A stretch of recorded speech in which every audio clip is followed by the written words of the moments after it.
Hello everyone, Chris McFetridge, the Canadian business guru, back with my second video. And the video this week is, who the hell am I? I mean, I've told you why I'm doing the channel, but who the hell am I? Why would I make a channel? Why should you listen to me? And why take my advice on anything? Okay, fair question. So, like I said, I'm a stamp dealer. And the name of my business is Brixton Chrome Inc. And I'll show you my website. So this is my website here online. If I go to my home page, we'll just go. So there's my home page. It says weekly stamp auction and retail listings. And there's my introduction video and some of my latest listings that are on my auction. If we go into my auction for the week, which is my main business, you can see it there. Okay, current weekly auction closing Wednesday, July 8th, so that's tomorrow at 11:30 Atlantic. And then you can see I've got a whole bunch of listings of different Canadian stamps on the first page. The bids right now are fairly low. They always are on Tuesday. They're not Tuesday morning. They're just going to be people indicating where their interest level lies. But the serious bids don't really start to come in until Wednesday. I usually monitor it every week. Every day I download my auction and I see what the projected results are. So right now we're basically on track to have a decent auction, to have a $3,000 or $4,000 auction. So that's some Great Britain there. So we got past some Canada. This week's themes were Canada and Great Britain only, and two different specialized themes within Canada. So there's some more Queen Victoria, Great Britain, and it just keeps going. And then it switches back to Canada, I think on page... No, it's still on Great Britain, so this is George VI, Great Britain. So you get the idea. A lot of different stamps, lots of listings. And on that website, I don't just have the auction, I have retail listings, I do a very large blog. I've got, information resources galore on there for people who want to research anything at all on stamps and postal history. So, this auction now generates approximately, like I say, approximately $3,000 to $4,000 a week on an average week. And the margins that I earn on that auction are around 64% gross margins. So there's usually, if you look at that, on a typical $3,000 week, that's 60% gross margin. Or 64. That's roughly 2/3. So it's roughly $2,000 of free and clear cash every week to pay expenses. And if the expenses are roughly $1,000, maybe $1,200 a week, I've got $700 or $800 a week in cash that I can use to cover my lifestyle and my bills. It's not bad. It's been difficult for the last several years because I've had a lot of debt, and the debt has eaten up most of that money. Now, I talked and alluded yesterday to a step that I had taken to change that. And that step was that I got in touch with a broker yesterday in St. John who is going to do a new mortgage on this house. And I'm going to show you the house in a minute because that's going to be relevant just to who I am and to my overall business strategy and to things that you want to think about when you're structuring your businesses. But basically, we bought this house. My partner and I came out from Toronto. I started this business in Toronto. After a year of running it, I basically used up all of my savings that I had accumulated over a couple of years. And the business was nowhere near off the ground. It wasn't anything like what I just showed you. I didn't have an auction at that time. I was trying to do retail. And again, that'll become relevant when I talk about pivoting and how your business ideas are often, what works for you is often not going to be what you thought when you started. But that's what it is now. So it wasn't anything like it is now. It wasn't off the ground. I didn't have any savings left, or very little, and the money was running out. And Toronto living expenses for rent and all the other expenses that Steph and I had were out of this world, and they were just eating the money up, faster than anything. So we decided to come to St. John, New Brunswick. Now, I had experience living in New Brunswick before. I lived in Bathurst, which is about 3.5 hours north of here. I had never been to St. John. I'd been to Moncton once. I didn't particularly like Moncton, but I'd never been to St. John. So I suggested that we take a road trip out to St. John and take a look and see what we thought. And if we liked it, we'd consider looking at buying a property out here. So we did that. We took a road trip out. It was one of our first road trips. And we came out to St. John, and we discovered we fell in love with the place. And we found several houses we liked. And the top on our list was this one that I'm about to show you. And we wound up buying this house. It's, as you'll see when I show you the video of it, it's a large 19th century house. It's about 180 years old. It's on a 5,000 square foot corner lot. And we got it for $132,000 approximately. And this was just under 10 years ago. And we bought it with the sole intention of using it to run the majority of our businesses. So our plan was always that we were going to live in one or two of the rooms in this house, and the rest of the rooms were going to be business rooms. And therefore, we were going to be able to write off the majority of our expenses. And I'll explain how that can be legitimized, and how it's not illegal. It's not below board. There's nothing wrong with it. It's all in how you arrange your affairs and the practicality of the arguments you make that compel it as business use over personal. So we did that, and now, 10 years later, the house is worth approximately $350,000.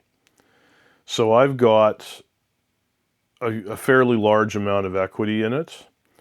I only owe on the original mortgage $66,000. So I'm able now to access that equity, pay down those debts, roll them into a new mortgage, which has a much lower monthly payment, the much lower interest rate, because all the debts that I used to build this business were credit card debts, and Shopify debts, and other high interest bearing debts that have rates that are over 20%. And a lot of the credit card debt that I've been carrying for the last decade I've just paid the minimum payments. So I've been just paying interest only for 10 years, which is not a sustainable equilibrium at all. It's placed a lot of stress on the cash flows of the business. It's meant that I've been largely broke for a long time. But as I'll get into in the subsequent videos, there's a reason why I did that. Namely, it's the only source of capital I had when I fell short of capital on my initial raising. And that'll be a topic for another video, making sure that you have enough capital when you start a business and not underestimating the amount that you're going to need, which was a critical mistake that I made. But I corrected it by using my credit cards and my access to credit. Very costly mistake, but it got me through. And I'm now in a position where when I do the refinance, which I expect will close this week, I'll be able to free up the majority of that weekly cash flow. I'll have just a small mortgage payment that I'll have to make and property taxes, and those will be my fixed expenses, and I'll have enough money to be able to manage basic living expenses and a little bit of reinvestment in the business, and I'll be able to scale, which I haven't really been able to do now for at least a year. I've managed to build my customers up to where the demand exceeds what I can supply. And so if I can put more money into the business, I can immediately make more money, which is the opposite position to what you're in when you start, which is that you've got all the resources in the world, all the assets, all the product, but you got no customers. You got no demand, no way to turn it into cash. If you follow my steps and you do what I've done, you're going to find that you get into a position where you have more demand than you have supply. And you can bank on making money and additional revenue out of whatever more you put into your business. Now, all right, so let me give you a quick tour. I'll show you, I'm going to take the camera off the tripod and just show you. So my office, a bit of a mess right now, but this is what it looks like. It's a nice red room in this house. This is the old parlor. If you look, you can see I've got these glass doors here. So this is where the good china would have been stored back in the day. And the shelving for these units goes probably out almost 2 feet from the door line. And there's a second door there, same thing. So this room would have been where they would have invited the local priest to have cigars and cocktails and the like. It's got that nice, the nice fixture at the top there. Blood red walls.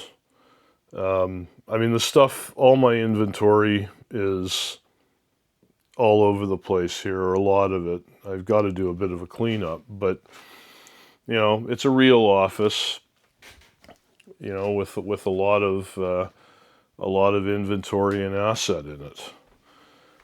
So now, if I go out of the office, I'm now in the main hall of the house. Okay. So the rest of the house, what we do here in addition to my stamp business is we have a bed and breakfast and a yoga studio. So the bed and breakfast is called the Cozy Cottage Inn.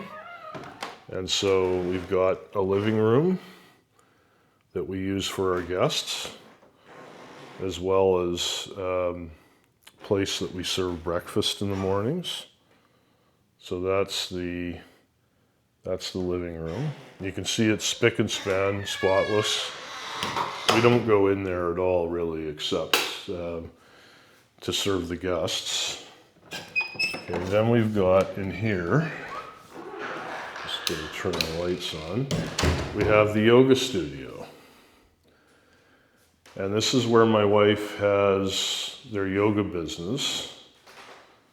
You can see that nice fireplace insert there.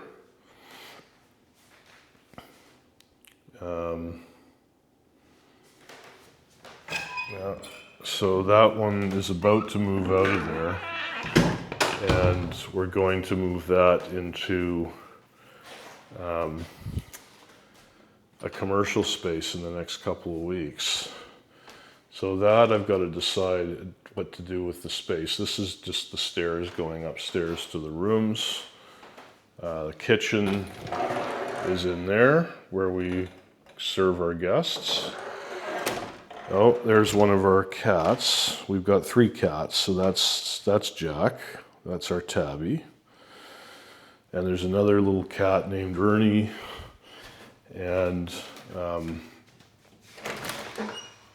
another one named Victor, who's our black cat. Now we come out, we got a very foggy morning, foggy St. John morning.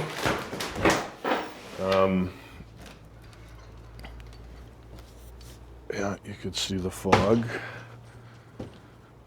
And this is the house, this is the front of the house.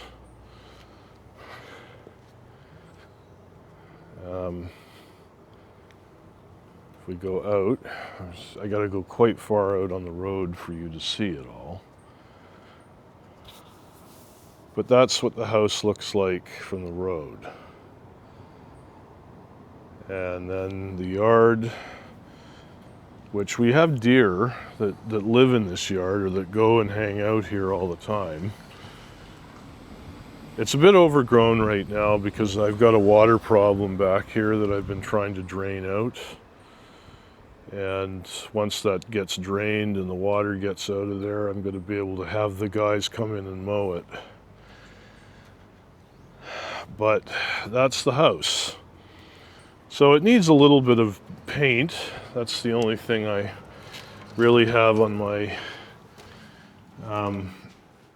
agenda to do that has to be done with the house. But that's where we live. And our businesses occupy most of this house.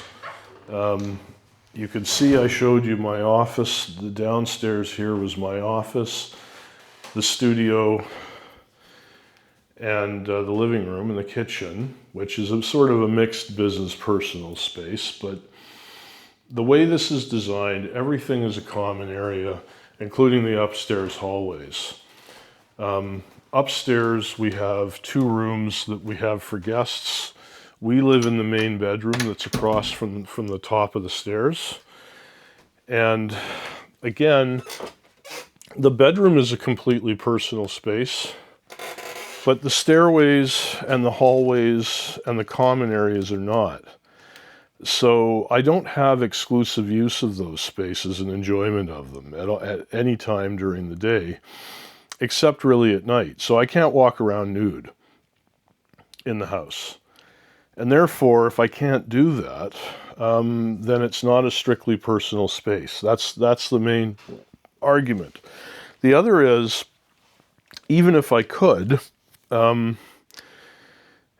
I probably wouldn't because of the fact that I have people coming in and out all the time.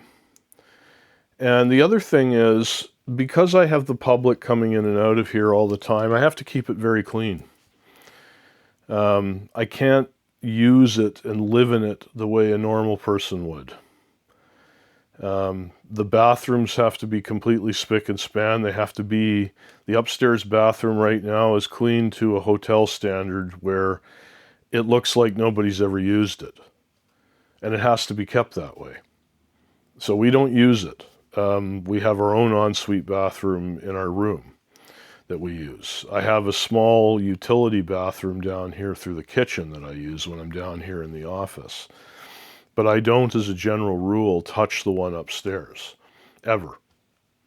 And each of the rooms has its own bathroom. So, those are all business spaces. And so because of that, about 75 to 80% of this house is all business. Now, downstairs, I didn't show you the basement, but the basement contains a whole bunch of my inventory as well. And so it's also a business space. So if you're in a position to, as a business owner, if you're able to utilize the majority of your home and you're able to set your home up in such a way that you can show that you have to keep it to a public-facing cleanliness standard, and that you do not have exclusive use and enjoyment and recreational use of the property for most of the time that you're awake, then it's a business space and you can write it off. And you can reasonably argue that the only part that should be considered personal is that which you use exclusively for personal use, which in this case would be our bedroom and half of the kitchen, basically. Because the kitchen is also a business space, but there's an argument that, most of it's personal. And that's our house. That's my business, and that's my overall lifestyle. So that's who I am. Thank you for watching, and I'll be back shortly with my first substantive video. Bye for now.